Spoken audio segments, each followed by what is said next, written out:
भइल काहे न चिल्लातड़ो लगत पहाड़ गिरल बा। हाँ पहाड़ गिरल बा।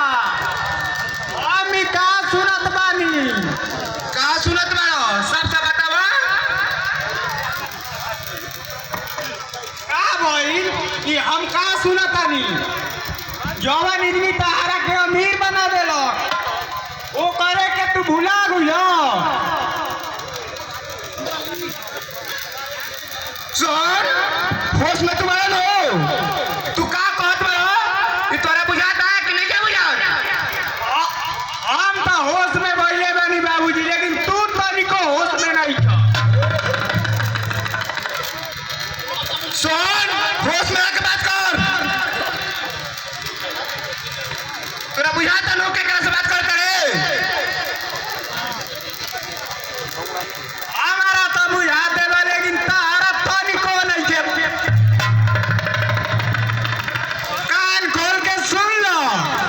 आज हम परम थाना तनी भैया जो शादी करम तो राम प्रसाद के बेटी सुमने से करम। अरे तू गरीब घरे आखिर उ तोरा के दिएगा। उ तो अपने तू कौड़ी के कंगाल आदमी हो।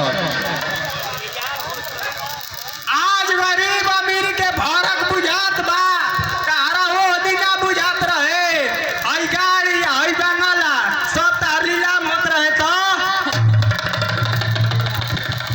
सोहन तोहरा ना चाही दहेज तो हमरा चाही दहेज। तोहरा पढ़ावे में बड़ी खर्चा भइल बा। हा 25,000 रह पढ़े खातिर उ दिन भुला गइलो। तू कान खोल के सुन लो। जब शादी करम तो राम प्रसाद के बेटी सुमने से करो ना तो जहर खा के हम लोग मर जाए।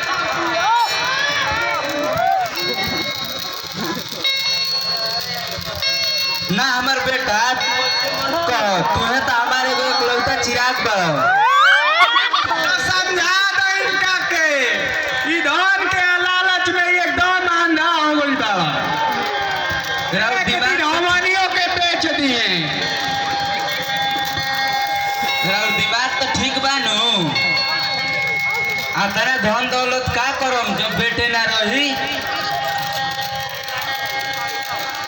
हमारा तो बुझाते नहीं कि हम का करें। एमे बुझाए के का सवाल बा। जाके राम प्रसाद से माफी मांग ली सब ठीक हो जाए। का राम प्रसाद माफ करी हन। जाके देखो बाबूजी गरीब के दिल कितना बड़ा होला। तारा ऐसा अमीर के ना पता चली। तो ठीक बा कल सुबह जाइम राम प्रसाद भी। जय हो।